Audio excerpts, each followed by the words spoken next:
Morning, everybody. Let's go ahead and get started. I'm Joseph Mortati. I'm a professor at American University in Washington, D.C. And along with Bob Cecina, my colleague, I'm the co-director of the Academy of Emerging Technologies. I just want to do a couple of housekeeping notes before we kick off today's event. We're very excited to present to you today. We've got four great panelists lineup or panel lineups talking about Web3, very timely and very relevant. We are going to go until 1:30 p.m. Eastern time, so that's 4 hours today. We're going to take a break from 11:10 to 11:40, so bathroom break, grab a cup of coffee, lunch, depending upon where you are. And for everybody who registered, the link to this event, it is being recorded, will be made available. It normally takes a couple of days to do all the closed captioning and some of the post-processing on that. So with that said, I'd like to introduce our keynote speaker, Tamika Tilleman, who is the Chief Policy Officer at Hahn Ventures. He's a longtime friend of the American University, worked at GBBC, has been a big advocate for Web3, and we're very fortunate to have it. So without any further ado, Tamika, I'm going to turn it over to you. Well, thank you very much for that very kind introduction, Joseph. It's a pleasure to be with all of you this morning, and I want to congratulate and thank you and the team at AU for doing such a superb job organizing this event. We're going to talk this morning about the future of the internet, but before we get there, I want to start by sharing the story of two big global crises that I've had a front row seat for and how the world responded to these complex emergencies, because I think it can help us illuminate and unpack some of what we're talking about with Web3. The first was in 2008, relatively early in my career, when I was working for a little-known senator from Delaware named Joe Biden. And I got a call from a guy named Tony Blinken, who is now the Secretary of State, but was then the staff director for the Senate Foreign Relations Committee, asking me to get on a plane with Senator Biden to Tbilisi, because that city, the capital of the country of Georgia, was ringed with Russian tanks due to the invasion of that nation. And on our flight home, after meeting with Georgian leaders, then Senator Biden and I started putting together plans for $1 billion assistance package to support the people of Georgia. But we faced three big problems as we started developing this legislation. The first was that moving help to the people of Georgia was going to be very slow. Using the systems and the rails that we had available, it was going to take weeks before we were able to get anything there, and that was under a best case scenario. The second big challenge was that establishing trust, ensuring that the money was used the way it was supposed to be used, was going to be very, very expensive. And the third was, and this was really a wide-reaching problem, that the institutions were very fragile. There were a number of cases in which people didn't have confidence that the institutions would be able to do everything they needed to do. For example, preserve evidence of war crimes or preserve evidence of critical documents that the country would need in its rebuilding, given the very complex and very fluid dynamics on the ground. We did the best we could. Georgian democracy fortunately endured, but it was a close call, and it highlighted a lot of the failings of the systems that we rely on each day. Fast forward to 2022 and the invasion of Ukraine. What we saw in the immediate aftermath of the invasion was that the government urgently needed help. And in this case, the country's deputy prime minister and deputy digital minister issued a global appeal for assistance. And within minutes, you had digital assets that started to flow in from around the world, ultimately well in excess of $100 million that arrived very quickly. You saw organizations come together autonomously, including decentralized autonomous organizations, one in particular called Ukraine DAO, that were able to mobilize supporters all over the planet to provide help. Ukrainians worried that their critical documents and evidence of war crimes would be lost as Russian forces advanced. And so they used decentralized platforms for document storage like Arweave to ensure that they would be able to preserve continuity of their government and that they would also have a clear chain of evidence, an undisputed chain of evidence, as they were able to gather a clear picture of what had transpired and document some of the atrocities that were occurring. Help was instantaneous, institutions were far more resilient, and trust was far less expensive than it had been in 2008. And all of this was made possible by a technology that we call Web3. And today I want to talk briefly about what that is, why it matters to the future of our economy, our society, and ultimately our democracy. I want to begin with a little bit of history, because in order to understand what we're talking about with Web3, it's useful to know a little bit about Web 1 and Web 2. The earliest stage of the internet, Web 1, was defined by very open, dynamic protocols. So we had the invention of things like email that we still rely on every day. Nobody owned email. Email was a set of standards, a protocol that could be adopted and adapted by different actors all over the globe, but it enabled new forms of reading and sharing information. The challenge with Web 1, which on the whole was a really exciting period for the internet, is that there were no sustainable business models associated with it. And that led us directly into Web 2 when folks tried to figure out ways to ensure that you could take this new form of communication and make it financially viable over the long term. In Web 2, we saw the invention of new systems that enabled us to not only read, but also write information and share it in real time.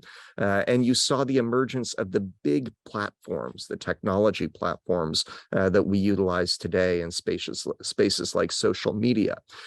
These tools were financially sustainable, so they had business models that were highly profitable for a small number of people. But most of them relied on gathering highly personal, atomized information to build a very detailed model, very fractured model for how we put people into granular groups with the goal of finding new ways of altering the decisions that were made by those groups. And this turns out to have been hugely beneficial for two groups of people.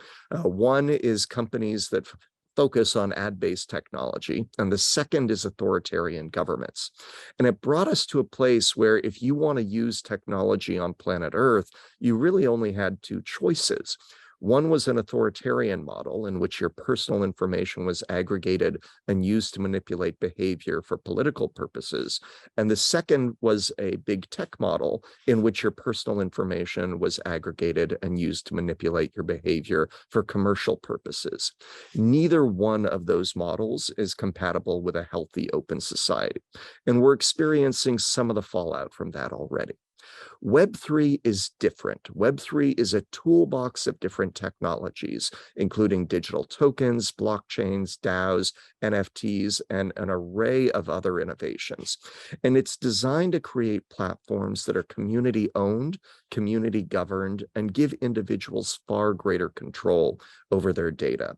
When designed properly, and they certainly are not always designed properly, Web3 platforms also share the financial upside of network effects far more equitably across a community of users.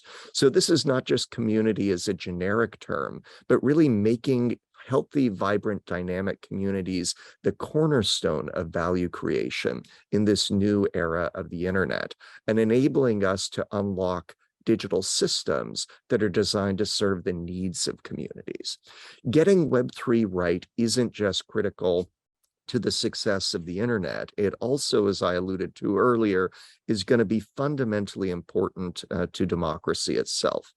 In 1993, there was a famous sociologist named Robert Putnam who published a book called Making Democracy Work: Civic Traditions in Modern Italy, which may sound like an unlikely text to bring to a conversation about the future of the internet.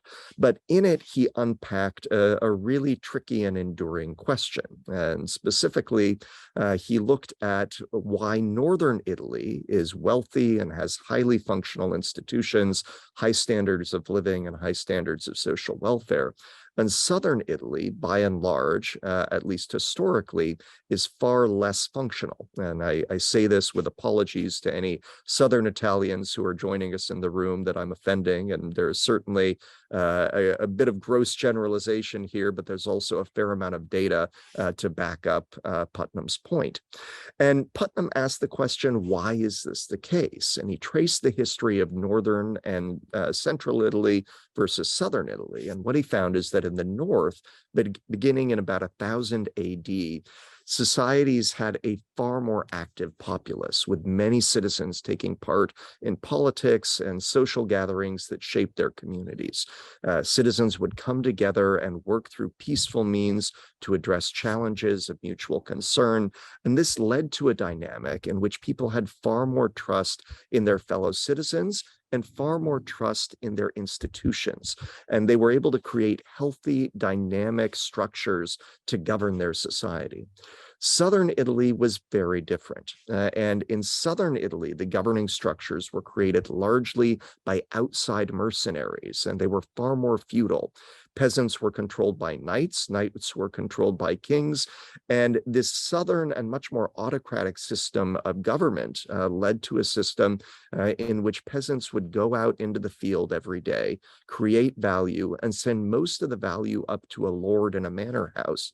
And there would be very little value to the individuals who were actually doing the work. They would receive some basic necessities that were necessary to sustain life and some basic protection, but they had no expectation of private property and no expectation that they would be the beneficiaries of what they were creating. Not surprisingly, this contributed to a real deficit of trust within the society, and individuals became beholden to the systems and the structures that dominated their lives. And this fed directly into the long history of mafia domination in southern Italy and the very feudal dynamics that you see there. Putnam found that the differences in these governing structures caused really profound differences in the way these societies operated. And this is crucial to us right now because for practical purposes, the internet today is a digital version of southern Italy. It is a feudal system. Every morning we wake up, we take out our phones, which are the modern equivalent of farming implements, and we go to work cultivating a digital landscape that we do not own and will never control. And the value of what we create in the form of data and information is sent up to digital manor houses in Seattle and Silicon Valley. And we receive very little ultimately of the benefit of what is being put into these systems and the extraordinary network effects that they generate. As we have seen these systems take root in our country and across the world, levels of trust in public institutions have plummeted, and they are now at historic lows. And so we need to start thinking about how we escape from a feudal system, how we can hopefully create the underpinnings of a new renaissance. And I would suggest to you that just maybe that is what we are witnessing today, the earliest moments of a dawning renaissance that will be created by Web3. You see the White House in March issuing an executive order that's creating the foundation for policy architecture that will support this new generation of a community-owned internet. You see many members of the House and Senate starting to sponsor legislation that will enable these platforms to serve far more people and scale to meet the needs of society. There is a moment of extraordinary technical innovation and an incredible amount of talent that is flowing into these spaces. There is no guarantee that we're going to get this right, and there's still plenty of issues that are going to need to be resolved in order to realize the potential of these technologies. But in the coming decade, we're going to have an opportunity to decide how we want to use these tools. And the question before us is whether we're going to leverage them to strengthen our democracy and society and expand access to opportunity and rebuild our broken institutions. Better systems don't build themselves. They are formed in a forge that's fueled by the efforts and energy and resources and ideas of people like all of you who are participating in today's discussion. And if we hope to realize the potential of these new technologies and create a new digital renaissance, we're going to need to design systems that enable a more humane fellowship with humankind. That is the opportunity I urge you to embrace today. That is the cause that must unite all of us who understand a little bit about these technologies, and it is an obligation we will need to honor if we hope to build an internet that future generations admire. I'm looking forward, and Han Ventures is looking forward to collaborating with you in that effort, and look forward to participating in your conversations as you advance our collective understanding of these issues here today. Thank you.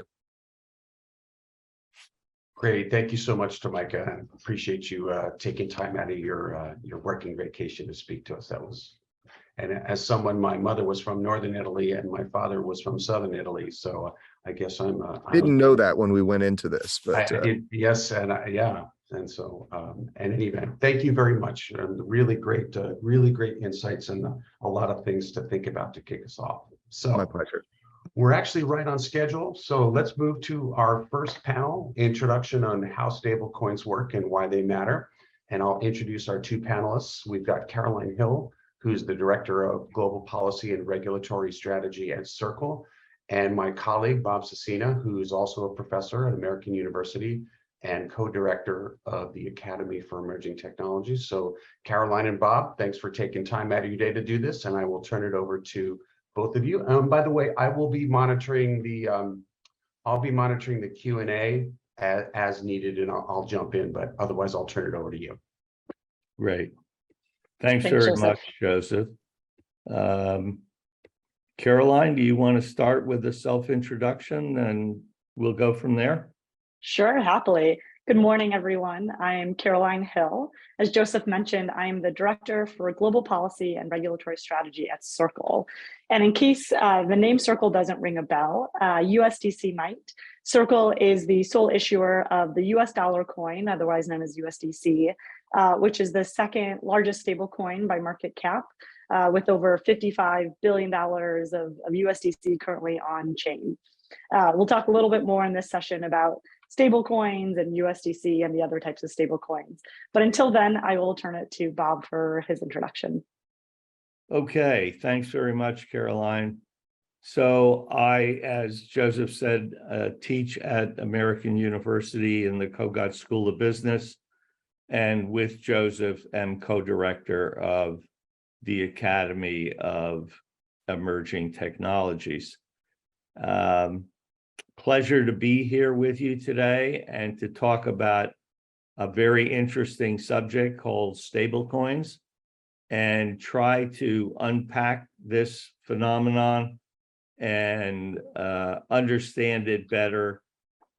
And so let's get started. I will say the old adage, age before beauty, so I go first. And I'd like to start off with a real basic thought that will create a backdrop for our discussion. And it is quite simply the definition of money. And money is defined, money is as money does. And so money basically does three things. It is a store of value, it is a medium of exchange, and a unit of account. So let me say a little bit more about each of those. I think store of value pretty much speaks for itself. Medium of exchange might be a little tougher, but it basically means we pay our bills with it, we buy things with it, and instead of bartering or trading as our ancestor did many, many years ago, we have a much more efficient technique for establishing value and price of goods and services. So that's a medium of exchange. A unit of account basically means, excuse me, that means that money is used to determine the price of things. So if you go into the grocery store, into the meat market, and you look at steak, it'll tell you how many dollars per pound it takes to buy steak. And things are priced in dollar terms in the United States. Outside the United States, clearly the dollar is the big 600-pound gorilla in the room.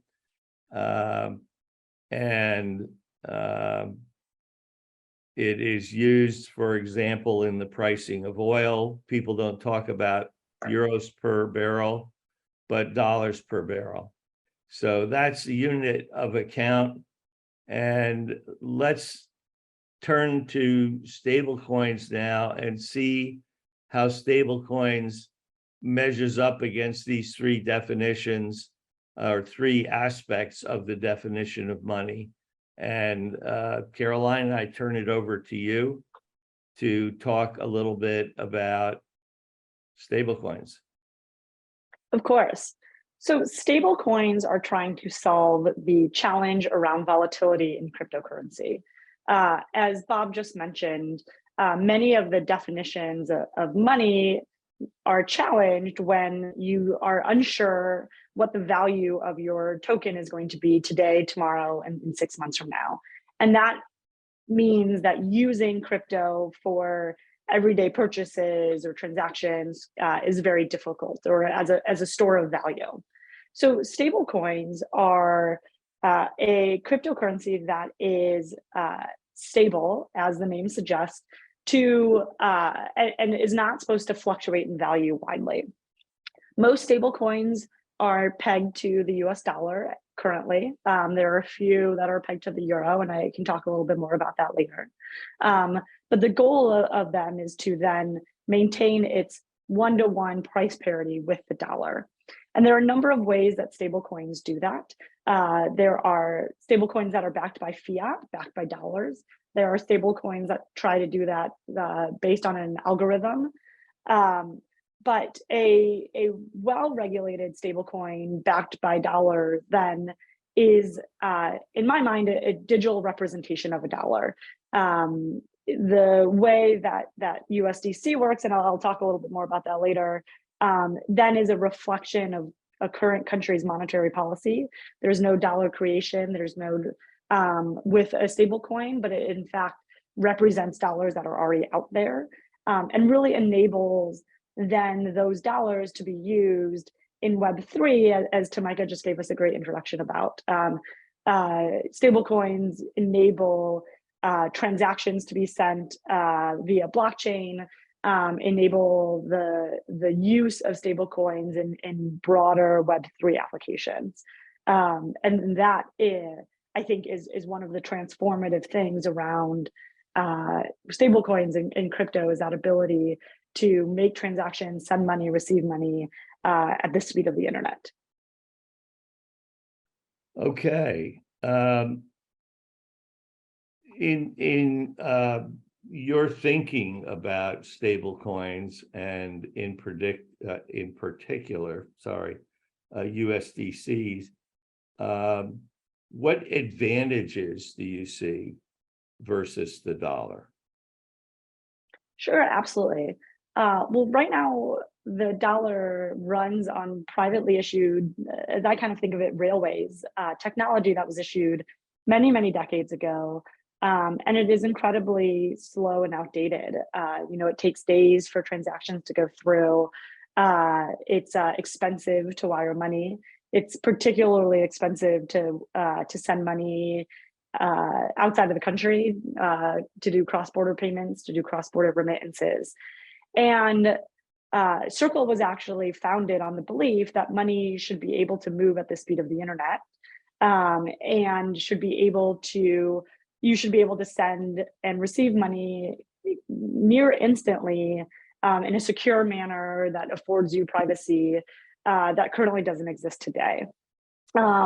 I hope that one day in the near future, talking about cross-border payments is essentially as ridiculous as talking about a cross-border email. But right now, as we all know, it's incredibly difficult to do those types of payments. In addition, we've seen a number of streamlined effects from cryptocurrency in the ability to provide financial services to those who have been locked out of the financial service sector before. And stablecoins are part of that as well. Okay, great. We've also seen quite recently that stablecoins can stumble. Excuse my play on words there. And in the Terra Luna situation, we had the collapse of the stablecoin involved there. And in fact, it has been likened to the fall of Lehman Brothers. And I think there's some important differences there, but it is a characterization meant to dramatize, I think, and drive home a point about the Terra Luna situation. Maybe you can unpack that for us, Caroline, and talk a little bit about what you think happened, what went wrong, and what's being done to address it by other algorithmic stablecoins. Sure, absolutely. Perhaps a good place to start would be giving a quick overview of how algorithmic stablecoins work, which is essentially you have a stablecoin on one hand, and then you have another token that is tied to the value, but is supposed to be rising and falling in nature, like other cryptocurrencies. And if the stablecoin rises above $1 or loses $1, there is the ability to get to play arbitrage with that stablecoin and receive either the volatile currency or the stablecoin for a little bit more, a little bit less of what it's worth. Essentially, the algorithm is controlling the supply and demand of the stablecoin. So if there is more supply than demand, it is removing some of the stablecoin from the network. If there's more demand than supply, it's adding stablecoins to supply.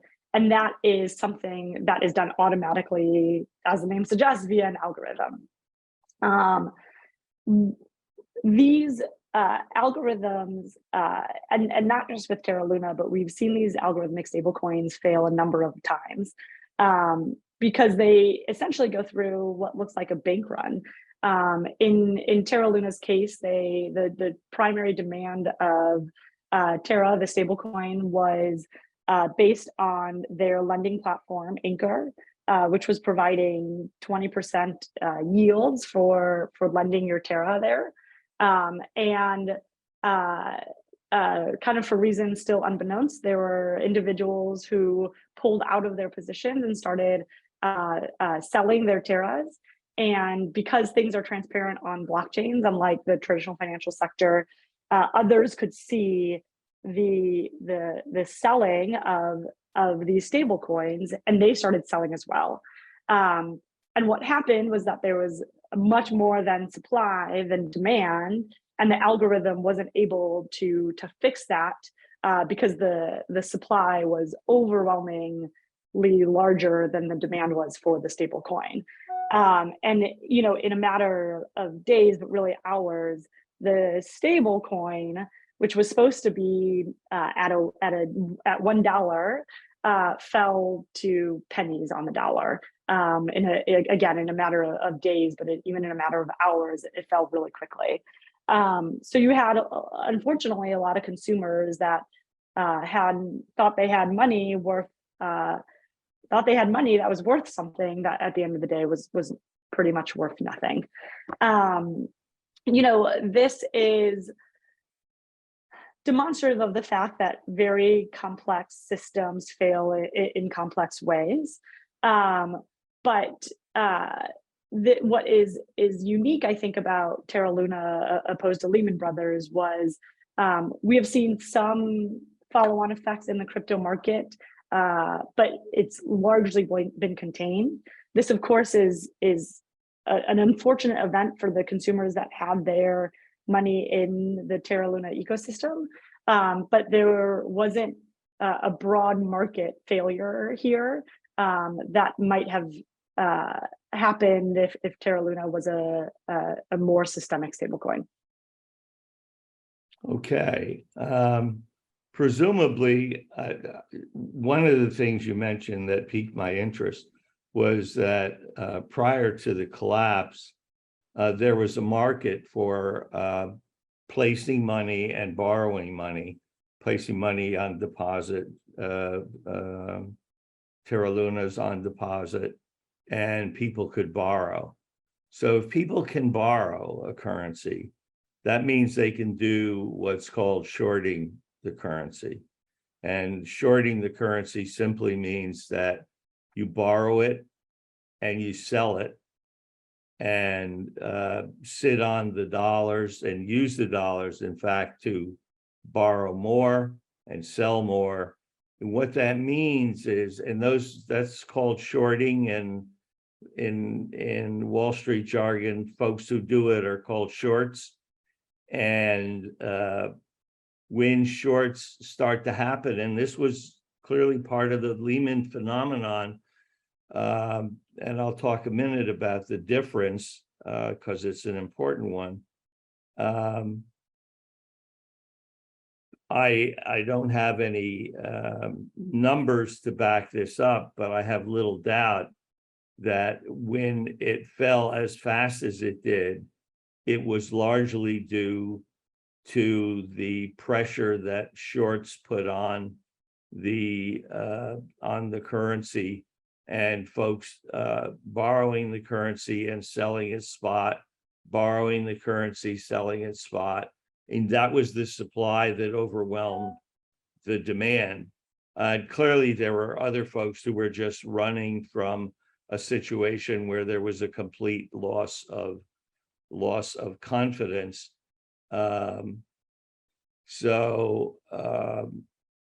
Lehman Brothers is a little bit different in that while the shorts clearly battered the Lehman Brothers stock, which fell into the low single digits in its final week, what ended Lehman Brothers was its inability to borrow to finance its maturing debt.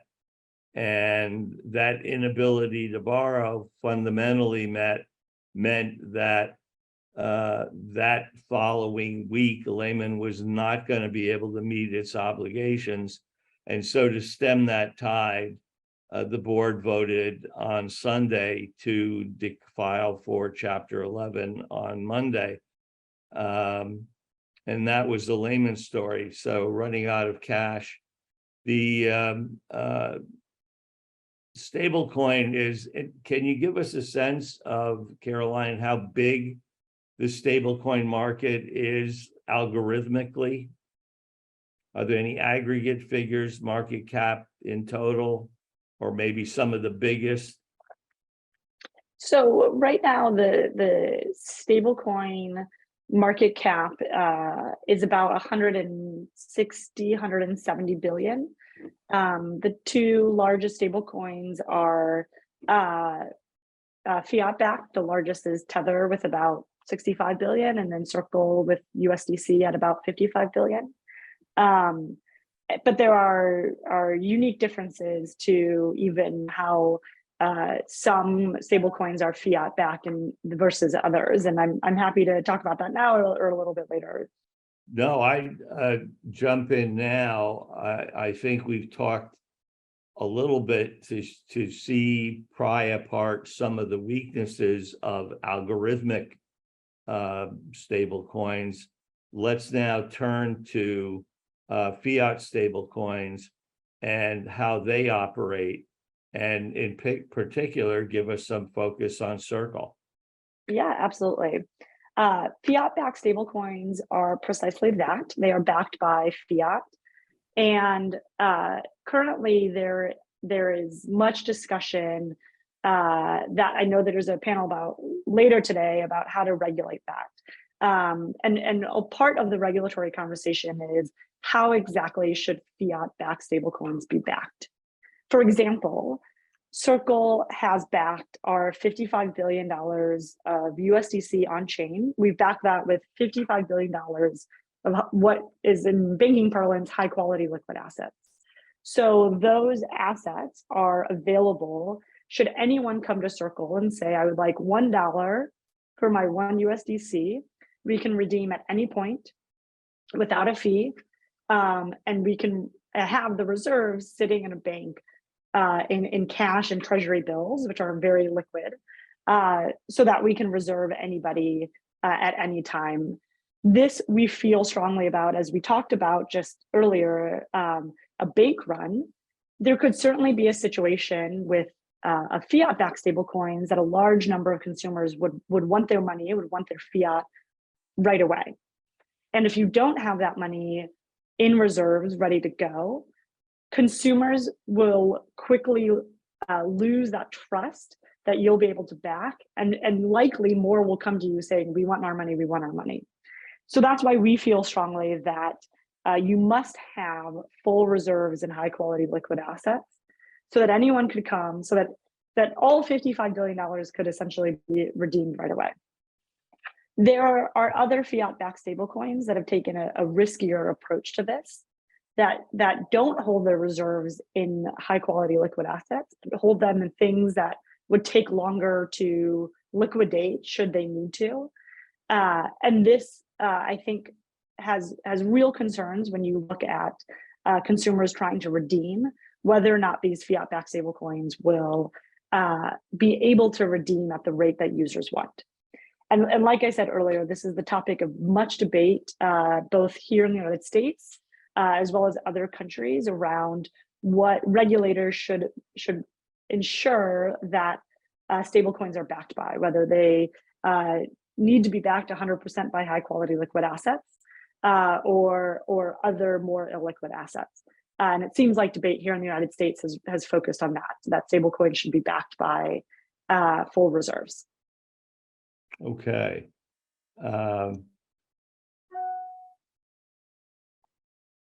That is an excellent presentation of fiat stablecoins, and we've kind of beat Terra Luna to death. Bob, if I may, yes.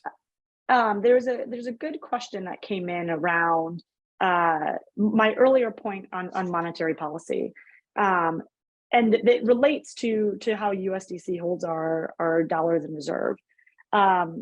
When we create USDC when somebody gives us $1 and says, I'd like $1 back in USDC, and we take that $1 and, like I said, we hold that in our reserves, and that is how I can make this statement about how stablecoins like USDC actually reflect a country's monetary policy, because we're not creating money.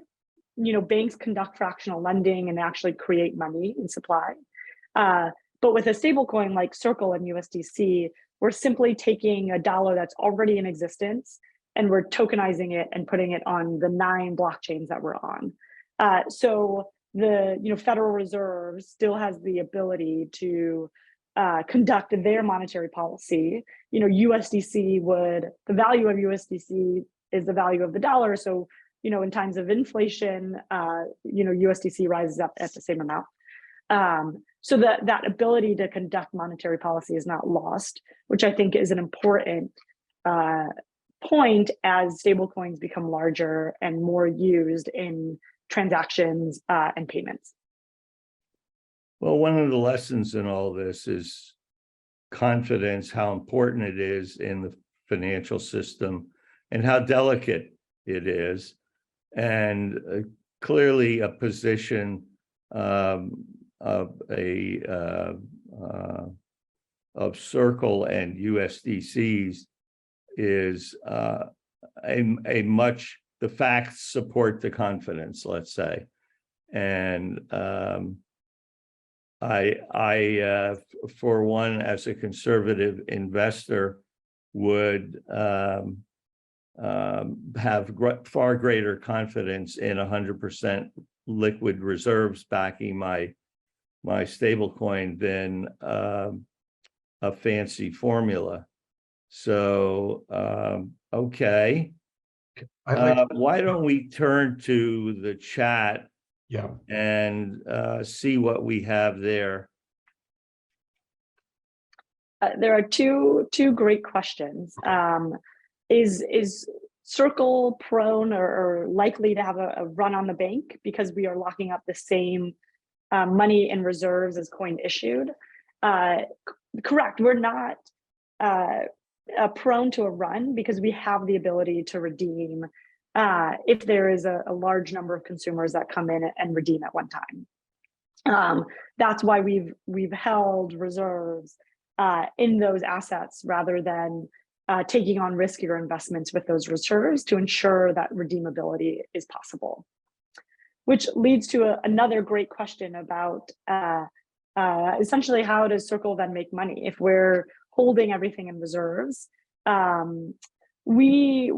path to profitability, as the question suggests, is around many of the back end functions that we're providing our customers, which is around their own treasury and transaction services to incorporate USDC as a settlement mechanism for some of their business processes. So it is free to redeem USDC. We don't charge for that. It's $1 of USDC to $1, but we do provide additional services on top of that to help you incorporate USDC into your business line and products. Yeah, and presumably our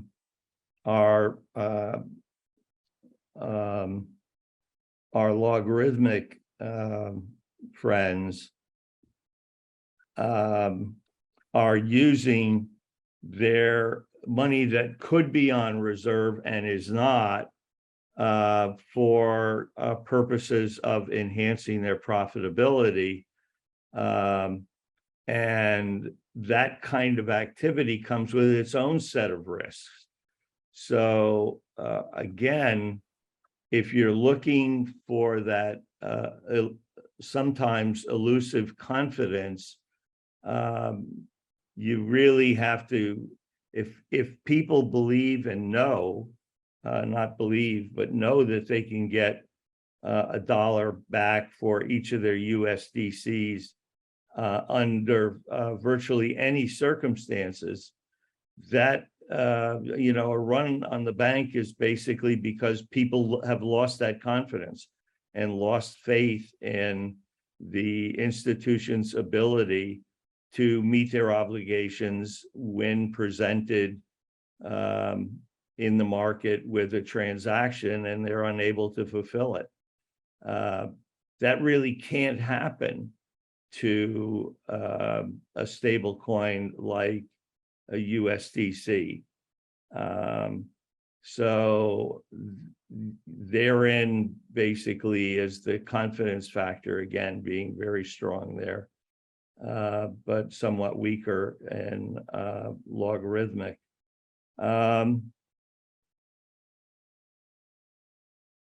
So you talked a little bit about profitability and how you make money.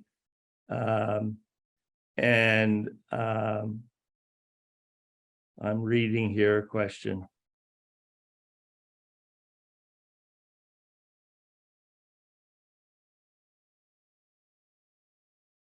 Well, talk a little bit about what drives the growth in stablecoins. So while you're not looking to increase in value the way a Bitcoin, for example, does, because you're stable and pegged to the dollar, how does Circle grow? What attracts more people to hold USDCs than other stablecoins? Sure, absolutely. And this is probably a good question to end on, as I know we're nearing the end of our time, sadly. Circle, first I want to make one thing clear. The number of USDC on the market, on chain, is directly proportional to how much people ask us for. So if somebody comes to us and says, I have one USDC and I want $1 back, then there's one less USDC on chain. So we don't put any USDC on chain that's not consumer driven, that's not based on the demand. What has grown USDC then is just that, is consumers wanting to use USDC for the various purposes that they are. And what we have seen, and perhaps this is a conversation for our next panel, our next event, is we've seen people use USDC in capital crypto markets, also known as DeFi. We've seen people use USDC to send money to families, to send remittances across borders. We've seen that used for companies who are trying to pay international supply chains, or companies that are trying to pay suppliers in very small amounts. It's expensive to send money across borders, but this allows them to send micro payments, very small amount of payments across borders. We've seen USDC be used in Venezuela to pay Venezuelan doctors away from the kind of prying eyes and hands and ears of the current dictator in Venezuela, Maduro.